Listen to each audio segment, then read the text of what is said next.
Hello, friends, and welcome to Conversations with Consequences, where we are changing the culture one conversation at a time. We are the radio show and podcast of the Catholic Association. We address the issues that interest you, puzzle you, inflame you, in the hope that we can bring some clarity, even to the darkest corners. You can listen to Conversations with Consequences on the EWTN Global Catholic Radio Network, Saturday mornings at 7 a.m. Eastern Time, or you can catch the encore at 5 p.m. We are also on SiriusXM Channel 130. Of course, our radio show is always a podcast. Go to thecatholicassociation.org/podcasts or directly to wherever you listen to your podcasts. I'm your hostess, Dr. Grazie Christie. Thank you for joining us again this week. We have another great show lined up for you today. This week we celebrated International Women's Day, and we have invited two fabulous women guests that are doing amazing work trying to change the culture for the better. We have Kate Bryan with us today. She made waves back in 2016, penning a piece in the Washington Post that was titled, "I'm a 32-year-old virgin and I'm living the feminist dream." She's now the author of the book, Living the Feminist Dream, A Faithful Vision for Women in the Church and the World. But first, we have another strong Catholic female voice that many read from the pages of the National Review. Her name's Alexandra DeSanctis. She's writing a book with a past guest on the show, Ryan Anderson of the Ethics and Public Policy Center. Her book is entitled Tearing Us Apart, How Abortion Harms Everything and Solves Nothing. It's coming out this summer, time to be released around the time we expect the Supreme Court to decide the Dobbs case, a case that may very well put an end to Roe v. Wade. Welcome to the show, Alexandra. Thanks so much for having me. Great to be with you. So as I mentioned in the introduction, you and Ryan Anderson have just finished a book that will be coming out in a couple months. And the very first mention of the book came in January in an article that you and Ryan penned together for the National Review. It was actually released on Martin Luther King Day. Why that release date exactly?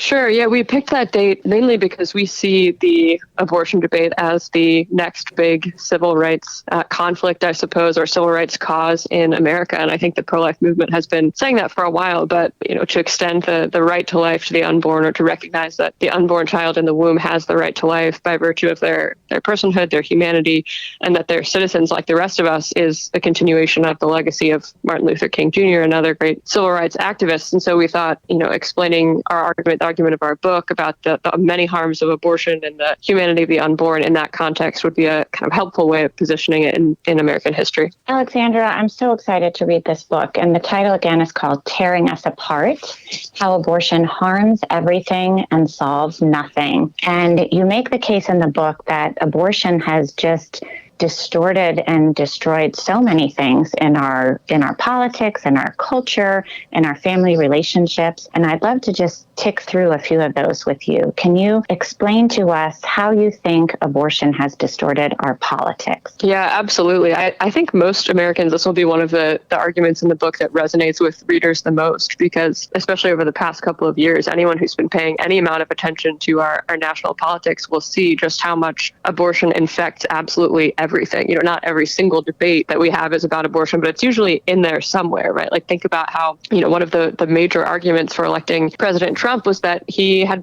pledged to put certain people on the Supreme Court who, for the most part, we expected did not like Roe v. Wade because they knew it was against the Constitution. They knew that this was a flawed decision, that all the decisions that came after it were likewise flawed. And that was a major reason why pro-lifers were willing to support Trump, whether they liked him or not. They were afraid of the types of justices that a Democratic president would put on the Supreme Court and put the possibility of overturning Roe further out of reach. So that's just one example of the many ways in which things have been distorted. The Supreme Court confirmation process has been turned into a toxic mess because of abortion, because of the fact that the Supreme Court took this decision out of the hands of the American people, pretended that there was some right to abortion in the Constitution. And now everything we ever do talking about the Supreme Court is infected by the fact that that's where our decisions about abortion are made. It's the National Abortion Control Board, made up of 9 unelected justices. And so I think that's just, one very large example, but only one of many of how everything is kind of touched by, all our political decisions are touched by the fact that we all deeply disagree about abortion and have no democratic means of expressing that disagreement. You say something very strong, a very strong statement in the book, and you say the female body is somehow a defective version of the male body, which they take as the norm, and that women can be free and equal only if they are permitted to kill their unborn children. Now, that's a very strong statement, but it does tally up with the fact that abortion promises to liberate women from their fertility and also from the consequences of the sexual act in a way that men have always been liberated from to a certain extent. Why is it so important to drill down on that concept? Yeah, I'm really glad you asked about that, because I think that's one of the most fundamental, most important arguments in the book, which is that the main argument we've heard in favor of abortion for 50 years now, and I suppose longer than that, the main argument that pro-abortion feminists put forward in the 60s and 70s when they began pushing for legal abortion was women need this, right? Women are disadvantaged compared to men. Women are unequal compared to men.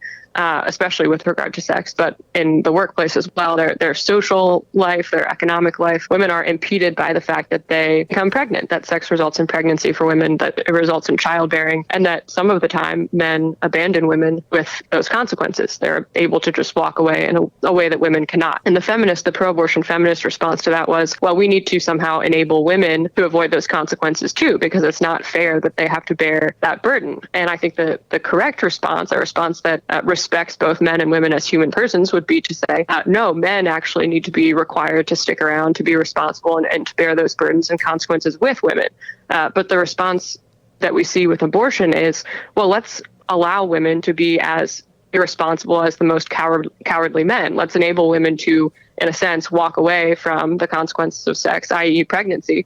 But the problem is they can't just walk away, right? They have to participate in and consent to a violent act against their own child. In a very fundamental way, that's harmful to women. And of course, women freely choose this, and some say they're happy about it. But there's something deeply wrong with the view of what it means to be a woman if you're telling women that they must, violently kill their own child in order to be free and equal to men. I'd love to delve just a little bit deeper into this aspect of the book about how abortion has distorted even our most intimate family relationships, the most tender of relationships, that between a mother and a child. And could you just elaborate a little bit on that, on this idea that our abortion culture has reinforced the idea as a baby, as a burden rather than a gift, as a baby, as, impeding women's progress, and how you're so good, Alexandra, at explaining these things to your generation of women. So could you elaborate on that just a little bit more? Sure. I think that's at the crux of the argument for abortion, right? And this is why I think so often when you look at the most kind of popular level arguments for abortion, I don't think you'll ever find somebody saying, yes, this is a baby, but the mother or the woman should kill it anyway, and that's the best thing for her. You never see people say that, because that's an appalling argument. I think we all instinctively know that if this is a baby, if this is a human being, there's something very wrong about just sort of dispensing with it in the name of furthering your career, or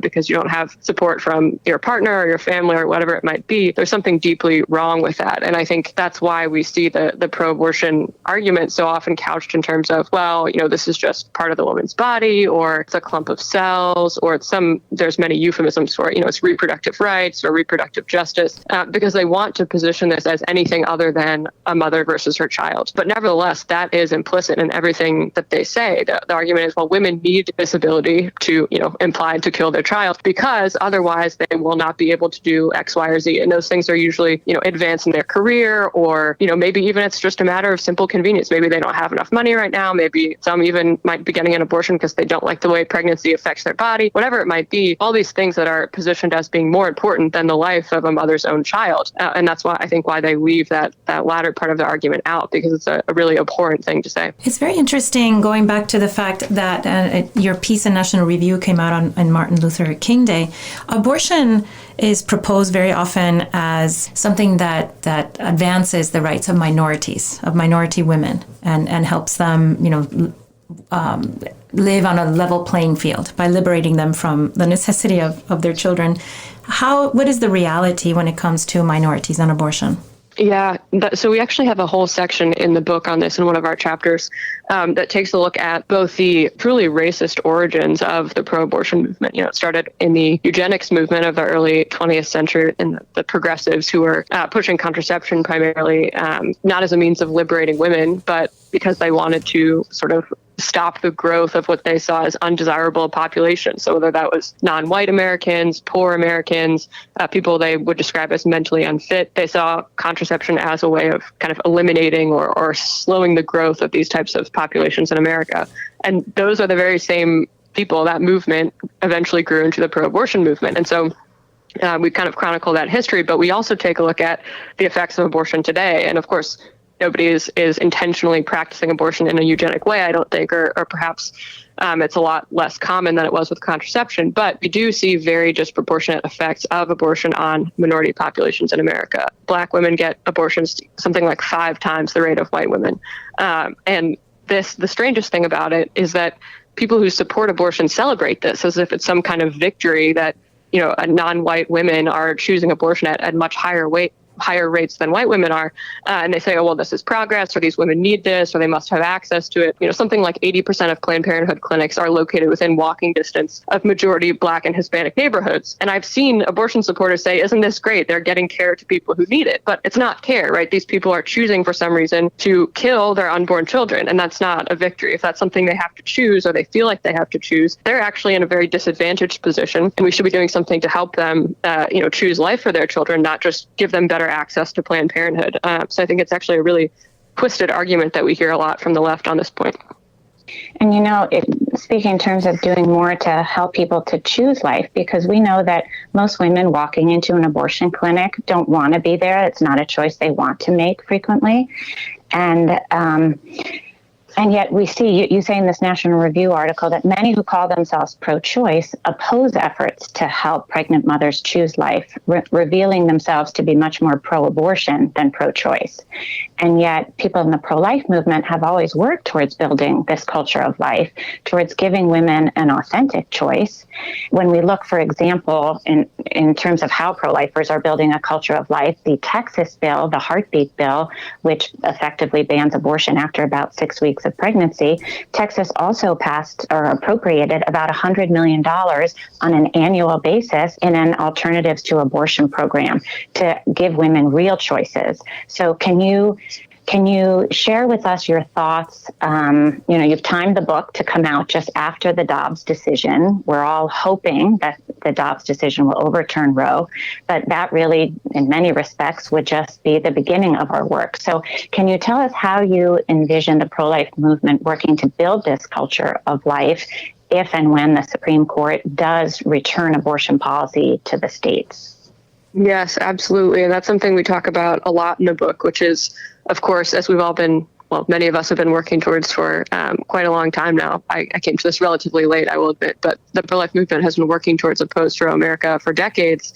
But the real fight in some ways, or a new phase of that fight, is going to begin if and when Roe is actually overturned. There's going to be legislative fights, certainly in every state. Suddenly states will most likely have the ability to set their own abortion policy for the first time in 50 years to actually protect unborn children and provide for their mothers. And so that legislative fight should be certainly a foremost priority. But this is also a cultural fight. It's not an either or, it's a both and. And so I think for the most part, what that will look like is a continuation of what the pro-life movement has been doing so well for a long time, which is find those pregnant mothers wherever they are who feel like abortion is their only option, or who feel like they're not equipped to choose life, but might otherwise do so if they had financial support, a job, a place to live while they're pregnant, things like this, and provide those needs, meet those needs. And I think some on the left might say, well, this needs to be an increase in government programs or government spending, and maybe that would be a part of it in some states. But I think a huge amount of it is already provided for and will continue to be provided for by pro-lifers who are passionate about this, who dedicate their lives to helping these women.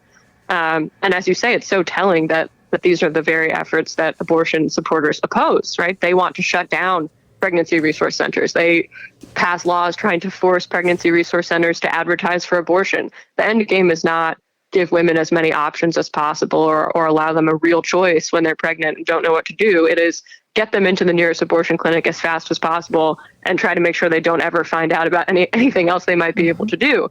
And I think in a post-Roe world, that disparity will become very apparent to women who have less access to abortion and are looking around wondering what they can do. They'll find, I hope, the pro-life movement ready to help.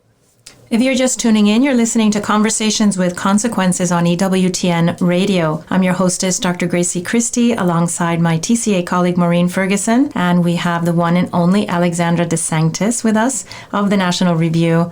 She's giving us a glimpse into the new book she's co-written with Ryan Anderson of the Ethics and Public Policy Center entitled Tearing Us Apart, How Abortion Harms Everything and Solves Nothing. Alexandra, does your book explain how abortion has wrecked marriage and the family itself? The concept of sex being special for marriage and sex being connected to children, and then marriage existing for the reception and then the care of those children. We do talk a bit about that, and it's primarily in the chapter. We have a whole chapter dedicated to the way in which abortion has harmed women, family, and, women in the context of family in particular. And I think, we even trace some of the data on how poverty has gone up as a result of family breakdown. And abortion, of course, has been a major driver of this, right? And to go back to what we were talking about in terms of kind of the female body and what abortion means for it, or how it tries to make the male body the norm, women have been left with the burden of pregnancy as a result of abortion, right? Because abortion says to women, if you don't want to be pregnant, just go get rid of this thing, right? Get rid of the child, get rid of the clump of cells. You're not pregnant anymore. You're participating in sex the way men do, and you can walk away. But that creates a cultural presumption then that women who are in a kind of consequence-free sex relationship, let's say, where the man is not committed to them, i.e. outside of marriage, if she's in this situation and perhaps wants to carry her child to term and become a mother, or I suppose parent that child, and the man says, well, I'm not interested in doing that, sorry, I'm leaving, you can get an abortion if you want to, right? Suddenly she's in the position of being left alone precisely because she has access to abortion. Because the assumption is, well, if you don't want to do this alone, too bad for you, get an abortion. I'm not going to help. Whereas a society where marriage is the norm, where sex inside of marriage is the norm, women are always supported. And there's kind of a societal structure, a policy structure in place that discourages men from walking away and that does not leave women entirely alone with the consequences of sex and pregnancy. Can the societal, I'm sorry, Maureen, let me follow up on that with Alexandra. Can that societal structure, is that possible for us to build it back in a world that is post-Roe? How do you think that is even a hope we can entertain? Yeah, that's a very difficult question. And we talk a bit about it in our conclusion, because I think, I won't speak for Ryan, but I do think we agree, he and I agree that there's a huge amount of cultural change that we would need to see to make abortion unthinkable, right? Our goal should be that abortion is both illegal and unthinkable, and that's a matter of both law and culture. And a huge part of that cultural change has to be making marriage the norm again, making sex inside marriage the norm again, encouraging men to be strong fathers, strong husbands. And that's not something that a government program or a law can necessarily create. It's something that we all have to contribute to. So I don't know that I could say for sure whether that's totally possible. I suspect that a lot of people are longing for it and don't know it. So that at least does give me hope. Alexandra, speaking of cultural change, there's another book that has just come out in the pro-life movement that I think will go a long way towards changing hearts and minds. And it's written by Grazie Christie's husband, who's both a doctor and a lawyer. His name is Stephen Christie. He also, it turns out, is a fantastic communicator. And he's written this short little pithy book, and it's called Speaking for the Unborn, 30-Second Pro-Life Rebuttals to Pro-Choice Arguments. And it's just a clever little handbook because, as we all know, when we have an opportunity to communicate the pro-life message, frequently it's a cocktail party conversation, you have about 30 seconds to respond to something. So he came up with this little handbook that I think you'd be very interested in taking a look at this book, and our listeners would as well, because it's just a quick rebuttal, and he's got all sorts of video downloads and adorable ultrasounds that you can kind of have at the ready on your phone to kind of show people and give them the visual. But your book, of course, yours and Ryan's, is a really comprehensive and in-depth look at how abortion has distorted our culture. And I wanted to ask you about the corporate culture component. Can you tell us what you and Ryan say in the book about how abortion has even distorted our corporate culture? Yes, absolutely. And this kind of goes back to the way in which abortion treats the male body as the norm, right? And if you think about the way women participate in the economy, that is kind of slowed down in a way, or at the very least affected by pregnancy and childbearing and motherhood. And so if a woman, is pregnant, she might need more time off work. She'll take maternity leave. She may or may not come back to the workforce. She may want to come back in a limited capacity. These types of things enter into a company's calculation when they're hiring women and employing women. And in a culture where men and women are both taken seriously for the bodily realities of who they are, right? The embodied nature of man and woman, that would be respected about women, and companies would take that seriously rather than, say to women essentially, why don't you, use contraception to avoid childbearing and, get an abortion if you want to kind of climb the corporate ladder and you happen to get pregnant. And then if you are going to be pregnant, be a mother, kind of go away and do your thing and don't bother us anymore. And that's kind of the structure I think that is certainly exacerbated by and enabled by a reliance on and a promotion of abortion. And that kind of undergirds a lot of what we investigate in the book about sort of woke corporatism and the way big companies have really embraced abortion in the last few years in particular. We saw when these heartbeat bills first started to come out in 2019, big companies, Netflix, Warner Brothers, there are plenty, but threatened to boycott states, Georgia in particular, where these laws were being put in place. And they said, look, if this law actually takes effect, we're pulling all of our business out of the state because we support abortion, basically, was the line. And so you have to wonder, it's kind of a complicated thing. Maybe some of these businesses are run by, pro-abortion true believers, and that's a big part of why they do it. But I think there's also a business calculation. And interestingly, a lot of the time they'll say, this is bad for business, right? These laws are bad for our business. And you have to wonder, why is that, right? Are they saying women won't work for them in a state where there's, limited abortion? Maybe. Or are they saying it's bad for business if women get pregnant and leave because they have children? It's not altogether clear why they do that. So we investigate a lot of these examples and kind of the thinking undergirding it in the book. Alexandra, you write in the National Review about your book, I quote, "No book on abortion could fail to highlight how Roe and the past 50 years of court-imposed abortion on demand have undermined the rule of law and constitutional self-government."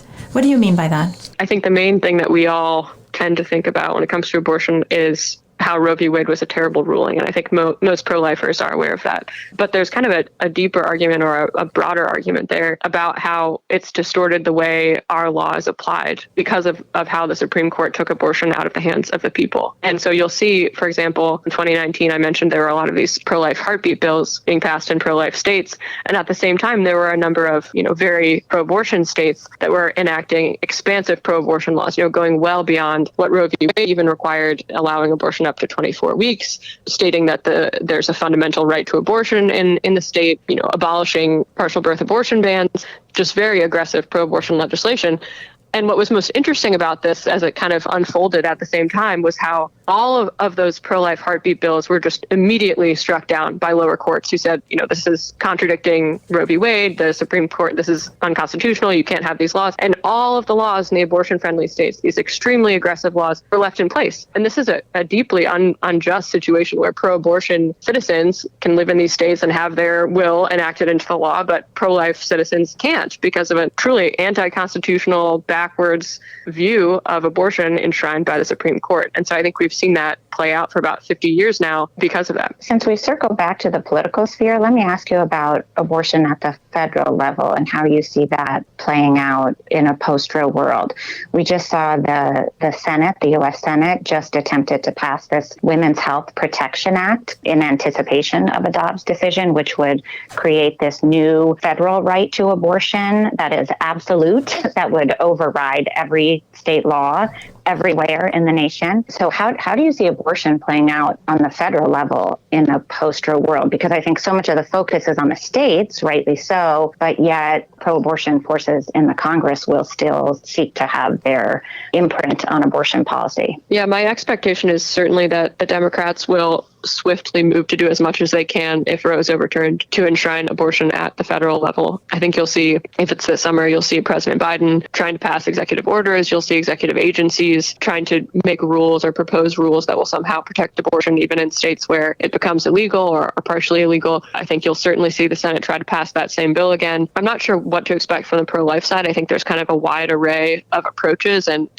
something we talk about a bit in the book is how pro-lifers, when it comes to laws, are actually very accepting of incrementalism, by which I mean, if there's a state where it's deeply unpopular to pass, say, a heartbeat bill, but most people would support a 20-week ban or a 15-week ban on abortion, most pro-lifers would absolutely support those bills and vote for those bills if they're in the state house, because that's better than nothing, right? The perfect can't be the enemy of the good, and we'll accept those kind of moderate victories on our way, of course, to total abolition, because we know that we have to, change hearts and minds so that people will understand why total abolition is the only just goal. But the Democrats don't have that comparable willingness to compromise, right? They are totally all in on all or nothing abortion on demand right now. And they're very used to getting what they want on that because the Supreme Court has been mandating it for 50 years. And so when, suddenly if the Supreme Court is not mandating it anymore, they're not used to making the case for abortion on demand. They're used to saying, well, look at Roe v. Wade. Sorry, you have to have abortion on demand. Bye. That's the end of the conversation. And so I think they're suddenly going to find themselves in Congress, running around advocating abortion on demand funded by the U.S. taxpayer, which is a deeply unpopular position with most Americans and even most Democrats. You make a really good point, because some of their positions are so outrageous and they've been able to get away with that for a very long time. For instance, I'm thinking of eugenic abortion with sex selection, for instance, because true pro-choice people, they believe that a baby should be eliminated for any defect, whether even for the defect of the female sex. Absolutely. And that's something I think that will certainly be exposed in post-Roe America, because right now, to take that example that you mentioned, there are a number of pro-life states that have tried to pass what they call bans on discriminatory abortion. So abortions chosen because the unborn child is diagnosed, say, with Down syndrome or another disability, or children who are, as you say, of the wrong sex or a different sex than the parents want. And even those laws are regularly opposed by the Planned Parenthoods of the world on the grounds that they're unconstitutional and that you can't do this because of Roe v. Wade. But suddenly, if Roe v. Wade is gone, right, the Supreme Court is not banning regulations on abortion altogether, they're going to have to make an actual substantive case for why they think sex-selective abortion or disability-based abortion is okay. And that's a very appalling thing to argue. Alexandra, thank you so much for joining us today. We hope that everyone will take the time to read your fabulous book when it's out in a few months, Tearing Us Apart, How Abortion Harms Everything and Solves Nothing. Thank you, Alexandra, for joining us. Thank you so much.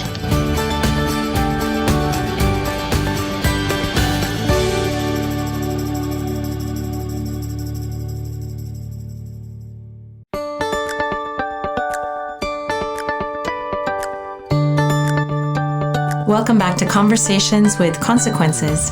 I'm your hostess, Dr. Grazie Christie, alongside my TCA colleague and co-hostess, Ashley McGuire. We are welcoming a good friend to the show. Her name is Kate Bryan.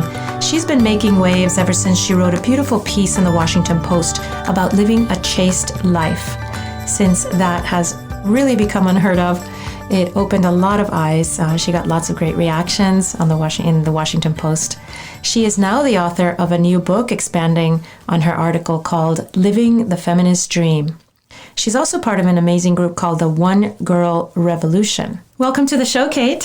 Thank you so much for having me. I'm really excited to be here. This week we celebrated International Women's Day. Well, maybe celebrated is a strong word. I don't know anyone who actually went out and bought balloons and did the whole celebration thing. We celebrate women internationally, and the concept of woman is changing very rapidly. It's almost like something that was fixed for many hundreds of years, and now suddenly it's an ephemeral concept. We have to sit around and think, what is a woman? What does being a woman mean? So we thought we'd invite you on the show because you have fabulous insights about femininity and womanhood. Oh, thank you so much. Yeah, I think that it was so interesting to watch all of the celebrations, as you mentioned, of International Women's Day, and even this month being Women's History Month. But I think that we should be celebrating women and what women stand for, because there's so much resilience and strength in women. When I look around at women, it truly is women that are transforming the world, helping those who are in need, who are making such a difference. And we need to be celebrating them every day and not just going on social media and promoting International Women's Day. Kate, I love how your book addresses feminism from a Christian perspective. I think that's so rare and is so needed in this culture where feminism has really been hijacked by a movement that in many ways is not promoting the true flourishing of women. What do we as Christians, as Catholics, have to contribute to this sort of ongoing evolution of feminism? Yeah, I think when I was reflecting on the word feminism, and I think that's my entire life and so many things that I've done, when I reflect on the word feminism, the first person that comes to mind is the Blessed Mother. And so from a Catholic perspective, from a Christian perspective, we have this beacon of a woman that was fierce. I think of her as being fierce and who fought for what was right and who said yes, and how her one yes transformed the world. And I think that kind of gets lost in Christian circles and Catholic circles. We don't often think about that as being, her being this fierce feminist, this woman that was a beacon for all women to follow. And I think that there is a lot going on in the world when we hear a lot about feminism, but it's very surface level. I don't think we're getting to the depth of what women truly are. And even when you're thinking about Women's History Month, or when you're thinking about International Women's Day, it's kind of this hoorah, we're women, but what does that actually mean? And digging down into the heart of women.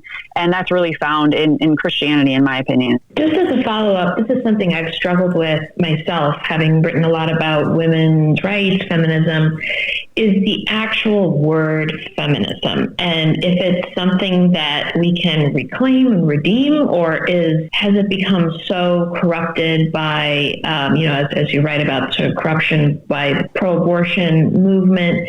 It's worth noting that only 1 in 5 Americans, the last time they polled on this, self-identify as a feminist. So, how would you answer the question as to whether, clearly you use the word and you embrace it. Why? What's your reasoning? Yeah, I think it's something that I definitely have thought through. I wouldn't say necessarily struggled with, but wrestled with, because we do hear about feminism, quote unquote feminism, all the time, especially working and living in the media circles that we live in. But to me, I love the word feminist, and especially when it has this kind of Christian embodiment of what women truly are. So to me, feminism really is celebrating what women truly are, the embodiment of what women are and what they stand for and the power that they have. And we've lost sight of that in the culture, in the quote unquote culture wars. So I think that we do have the power to reclaim it. And there's such an opportunity, and you mentioned my book and other things that I've written and things that I've done in my life. There's an opportunity in using the word feminism and striving to reclaim it, but also to meet people in the culture and have conversations about faith, have conversations about virtue, have conversations about goodness. There's so many different things that we can have conversations with just by using the words, the terms that other people in the culture use. And so that's why I've embraced the word feminism. I agree with you, Kate. I think it's important to speak to people in the terms that they're used to, in ways that actually make them stop and think, because if we use our very own language, which is very proper and has its feet in very old philosophical traditions, we lose other people who haven't had that formation or that education and are unable to meet us there. So that's wonderful.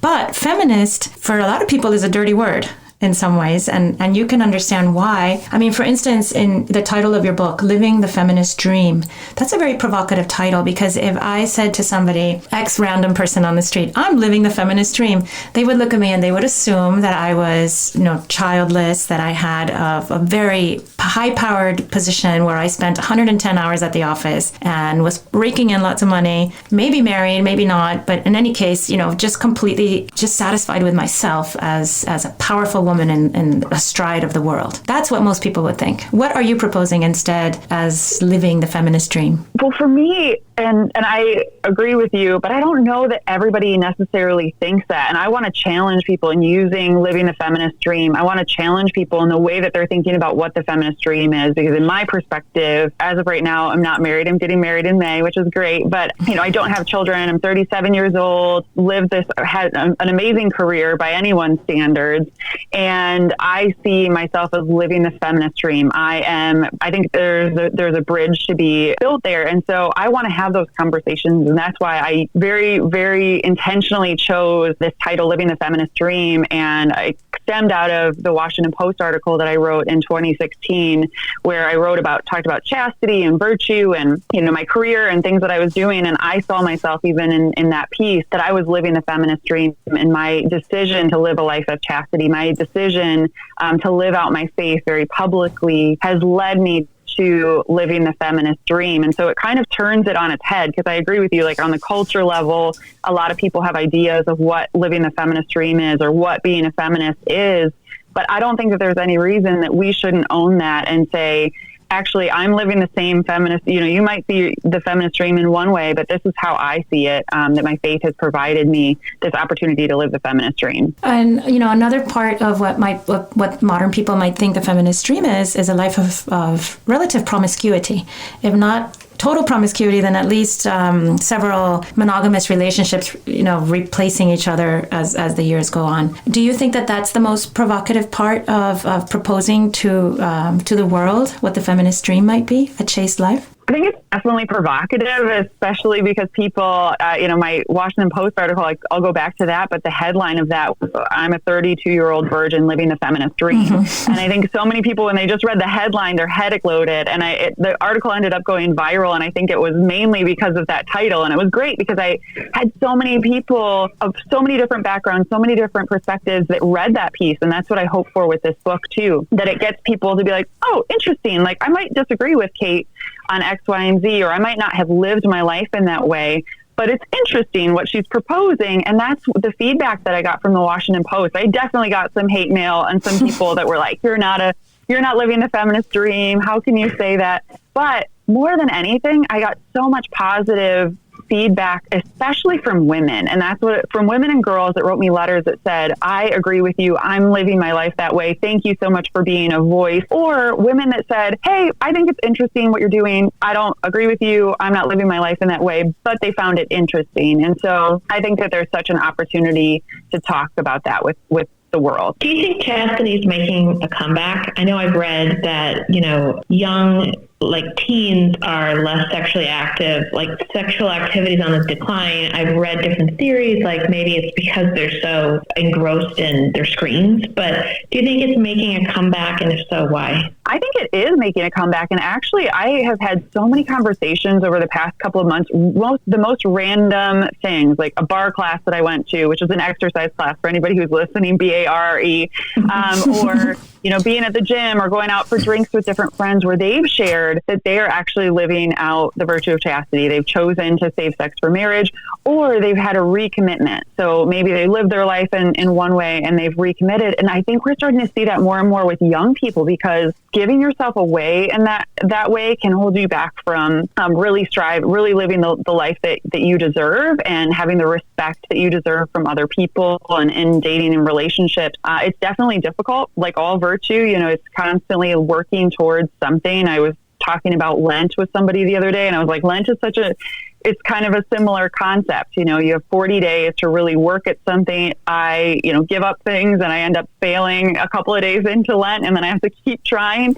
And so some people on chastity, you might fail, but you keep recommitting yourself and keep working towards that. But yeah, I agree with you, Ashley, that it's definitely making a comeback. And I think that it's going to be so interesting to see how it plays out, even in secular culture, right? I have so many people that I've come in contact with that I was actually shocked when they started telling me about that. Just to give an example from pop culture, I was sort of surprised, was in the show Outlander. I'm not recommending it necessarily to the audiences, but I was surprised to see that the main character, the guy, is revealed in season 1 to be a virgin.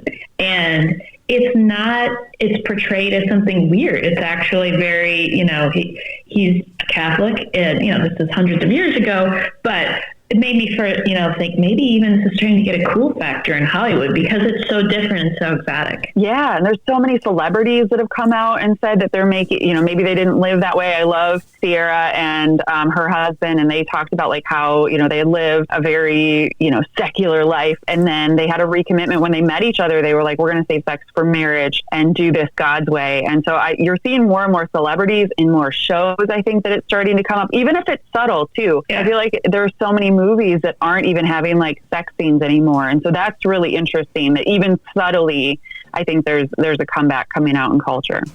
If you're just joining us, you're listening to Conversations with Consequences on EWTN Radio. I'm your hostess, Dr. Grazie Christie, with my co-hostess, Ashley McGuire, and our great guest, Kate Bryan, who wrote a beautiful article some years ago in the Washington Post called I'm a 32-year-old virgin living the feminist dream. She's followed that up with her book, Living the Feminist Dream, a new book, and she's also has a group called One Girl Revolution that I want to ask you about, Kate.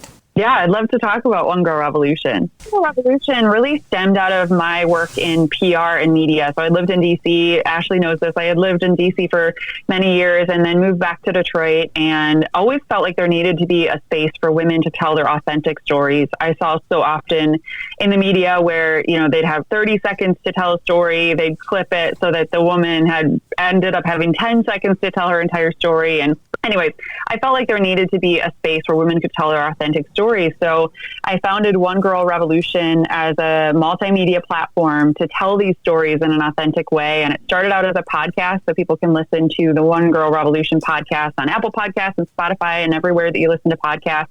We have over 141 episodes, which is amazing. All different stories, all different ages, from a little girl who's 5 years old that makes coloring books for children in hospitals, all the way up to grandmothers or women who are retired now who have dedicated their lives to helping those experiencing homelessness or survivors of human trafficking. I mean, there's so many different stories, and I really think that women are transforming the world every single day, and they are beacons of hope in this world that's so dark. It feels so dark sometimes, and we can feel so hopeless, but these women give me so much hope.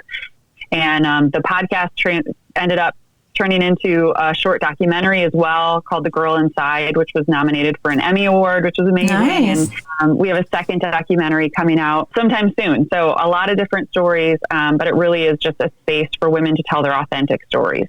And is the focus special women doing special things, or is it about finding ways that women are being especially feminine out in the world, or using their femininity to make an impact? Yeah, it's mainly women and girls that are making a difference in the world in some way. So some have founded an organization, that might be the way that they're making a difference, an organization to help marginalized women and children, or an organization that's helping those experiencing homelessness, as I mentioned. Or it might just be somebody that just started a little kindness project where they make an effort every Sunday to make a meal for an elderly person in their neighborhood. So it's all different big ways and small ways that women are making a difference. I stay away from politics because I feel like it's so divisive in the world, and I really try to focus on where women can come together. And so that's really the heart of One Girl Revolution. Where can women come together? We hear all the time, we're stronger together, but this is an authentic way that we really are stronger together. I watched the documentary, or the short, about women in prison, and it was really the first time I had thought about the fact that there's women in prison, because we mostly hear the stories of men, maybe because their crimes are more violent or more egregious, but it was really heartbreaking. And, it's worth noting that Pope Francis, one of the things he's been trying to draw our attention to is prisons. It seems to be one of the things that he's focused on. How did you hone in on those women and their stories? Yeah, so it really stemmed out of a conversation that I had with a cop, Kim Bogucki, who co-founded an organization called the IF Project out of Washington State. And she was working in the prison system and felt like women needed an outlet to write their stories, to tell their stories. And so she started sharing all of these different statistics about women, and women are the fastest growing population in jail and prison.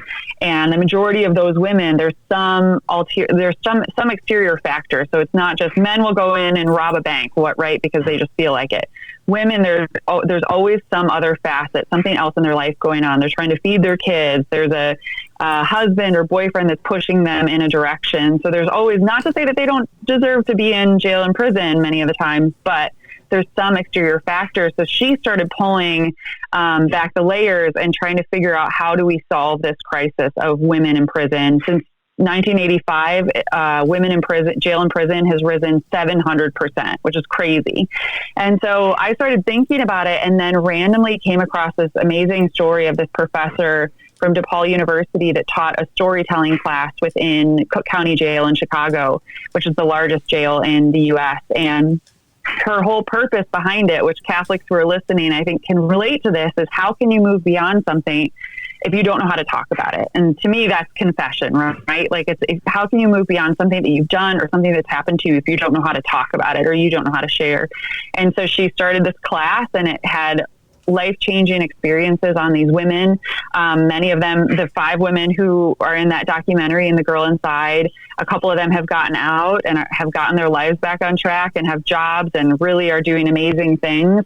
And so, yeah, I found her story and had a great friend who owns a production company called Behold out of Chicago, and they believed in the project. And so by the grace of God, and 9 months later, we got clearance to take a film crew, which doesn't happen, by the way. Like, people that are listening, you might see like Orange is the New Black or some TV show that talks about jail and prison, but they don't let film crews in. And so it's such a gift that we were able to go in. And I really just wanted to give the world a screenshot into the lives of these women and what that experience is like and who these people are, right? Like, it's really all about human dignity too. We didn't talk about what they did or what landed them in jail, but who are they truly? And I think we need to have more conversations specifically about women in that way. That sounds absolutely lovely, Kate. And I want to thank you from the bottom of my heart for joining us today and giving us a glimpse of something so fascinating as the way that you approach femininity and you highlight girls and women. Tell our listeners, please, before we go, where they can access the documentary and all the other stuff that you have. Yeah, so they can check out One Girl Revolution at onegirlrevolution.com. It's the number onegirlrevolution.com. You can find the documentary there. We were featured on Good Morning America last year, which is really cool, so people can check that out. All the podcast episodes are there. And then the One Girl Revolution podcast is on Apple Podcasts, Spotify, Stitcher, everywhere you listen to podcasts. And then follow us on social media, Facebook, Twitter, and Instagram at One Girl Revo. So that's number One Girl Revo. And before you go, what about your book? When can we buy your book? Is it out already? Yeah, so the book, Living the Feminist Dream, is up on Amazon, and you can also find it on New City Press's website. And I would be so grateful if you would read it, check it out, and buy it for the women in your lives as well. Every morning, the Catholic Association reviews all the latest news and sends our subscribers a carefully curated collection of the most important news of the day. Items are specifically selected for a smart Catholic audience like you. Don't let the world take you by surprise. Subscribe to our daily media roundup at thecatholicAssociation.org. And now, Father Roger Landry offers us, as is customary, a short and inspiring homily to prepare us for this Sunday's Gospel. This is Father Roger Landry, and it's a privilege for me to be with you as we enter into the consequential conversation Jesus wants to have with us in this Sunday's Gospel. As together with Peter, James, and John and the whole Church, we behold Jesus transfigured among us. It's a pilgrimage the Church has us make every year with Jesus up the Mount of Transfiguration to strengthen us for the journey of Lent and human life. This year, as we continue to pray, fast, and sacrifice for the people in Ukraine, as we begin to suffer the inevitable financial consequences here at home, like higher gas prices, and as some wonder whether we're witnessing the first lethal stages of what could develop into World War III, the lessons we learn take on even greater relevance. The first lesson is about exertion, about the effort that a holy Lent and true Christian life entail. Jesus leads Peter, James, and John up a hike of what St. Matthew calls an exceedingly high mountain. Christian tradition associates the mountain where Jesus was transfigured as Mount Tabor, which towers over Galilee and the plains of Megiddo, and takes over 10 minutes to climb in vans zigzagging up narrow paths. It would take vigorous climbers at least a couple hours to ascend on foot. Peter, James, and John needed to leave civilization behind. They needed to leave their comfort zones behind and climb with Jesus, sweating, probably gasping for air. This Lent, the Lord is likewise asking of us an exertion. He's calling us to hard work, to be on the move. And the pilgrimage he seeks to have us make with him isn't in a van. This spiritual altitude training, however, is meant to strengthen us for the uphill marathon of life in the inevitable vicissitudes that arise. The second Lenten lesson is the help God wants to give us as we make that spiritual and often physical climb. When they reach the top of the mountain, Saints Peter, James, and John see something extraordinary. Jesus is transfigured. He and his clothes become radiant. St. Luke tells us that he speaks with Moses and Elijah, the greatest figures in Jewish history who respectively symbolize the law and the prophets, about the exodus he was to accomplish in Jerusalem, when Jesus would lead us through the waters of baptism, through the desert of Lent to the promised land, flowing not with milk and honey, but the living water that wells up to eternal life.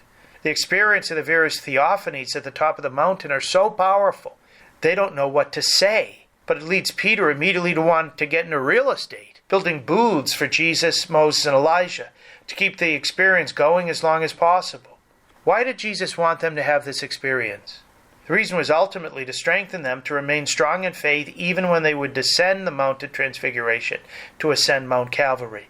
When they would see Jesus transfigured in blood, they would be able to remember Jesus in glory when they got a glimpse of his divinity. The Church helps us to capture the reason for Jesus' transfiguration in the Eucharistic preface for Mass, which the priest prays. For after Jesus had told the disciples of his coming death on the holy mountain, he manifested to them his glory, to show, even by the testimony of the law and the prophets, that the passion leads to the glory of the resurrection. It was to sustain their faith in trial. This vision of Jesus' glory is what has sustained the faith of the martyrs in making the sacrifice of themselves for God, because they knew that once they breathed their last, they would see Jesus transfigured. I think one of the reasons why we're seeing such courage from so many Ukrainians, especially from the Ukrainian church, is because the Transfiguration is so central to Eastern Christian spirituality. And their celebration of the Divine Liturgy, the Mass, is so self-consciously a foretaste of heaven that they're emboldened to do what's right, knowing that suffering and death are not the end. The final lesson might be the most important. God the Father speaks. He begins by affirming his Son's identity, but then gets to a curious imperative. "This is my beloved Son," he thunders. "Listen to him. Listen to him." What had Peter, James, and John been doing for the previous 2 years but listening to Jesus? They listened to him call them from their boats to be fishers of men. They heard all his parables, the Sermon on the Mount, and his great Eucharistic discourse. They listened to him teach them how to pray and instruct them as they walked along the dusty paths. They listened to him console widows and sinners and lambaste hypocritical scribes and Pharisees. They had been listening to him almost constantly since they first met him. But God the Father noticed something that they themselves hadn't grasped. They had been selectively listening to Jesus, and they had been particularly tone deaf to what Jesus had been saying about how he was going to be betrayed, suffer greatly in Jerusalem, be tortured, crucified, killed, and on the third day raised. Even though Jesus told them this at least 3 times, they didn't want to hear it. When Good Friday came, most of them were not within earshot to hear him say his 7 last words on Calvary. What they were perhaps even less willing to hear was what Jesus said after he announced his eventual crucifixion and death. Namely, "Whoever wishes to come after me must deny himself, take up his cross, and follow me." To be Jesus' disciple, to follow him, he said, they needed to say no to their earthly ambitions, pick up their cross and all it symbolizes, and be crucified with him. God the Father knew that they were ignoring what Jesus was foretelling about his transfiguration and suffering, when instead of dazzling white, they would see darkness on earth. Instead of radiant clothes, Jesus would be stripped and covered with blood. God the Father knew that they were also ignoring Jesus' summons to follow Jesus all the way. So that's why he said, "Listen to him." This Sunday, the same Father gives us the same command. He wants us to listen to everything Jesus' beloved Son teaches, but the glories of the kingdom, yes, but also about the suffering we may experience on earth, so that we might follow Jesus along the spiritual exodus into eternal life, where not only Jesus will be transfigured, but God willing, we will be glorified. On Sunday, we will leave our homes, not to climb the Mount of Transfiguration, but to ascend the altar of God. It's at Mass that Lent and everything else in our faith finds its source and summit. The Lord wants us to make the exertion to leave our comfort zones and come to be with him. It's at Mass that we see Jesus transfigured not in glory but in humility. It's at Mass that we listen to his word, the words of eternal life, and seek to become living commentaries. It's at Mass that we take our prayers to God in a special way, like those we are making for the people in Ukraine, uniting our petitions to Christ from Calvary. It's at Mass that we build a booth for Christ within us. And each time we go to Mass, God gives us a reward for our exertions as a foretaste of forever, his beloved Son. As we prepare to behold that Lamb of God, God the Father says to us, do whatever he tells you. Take seriously my Son's words throughout Lent, repent and believe, and accompany him on the pilgrimage on which he wants to lead you up the exceedingly high mountain of the celestial Jerusalem, to my house, where I've built a booth not only for him, for Moses and Elijah, but for you. God bless you. Thank you, Father Landry. To hear more from Father Landry, check out his website at catholicpreaching.com, and you can also catch his writings at EWTN's own National Catholic Register. A big thank you to all our listeners for joining us. I hope that this show was helpful. I hope that it gave you more peace and more hope and more joy, and you go with our prayers.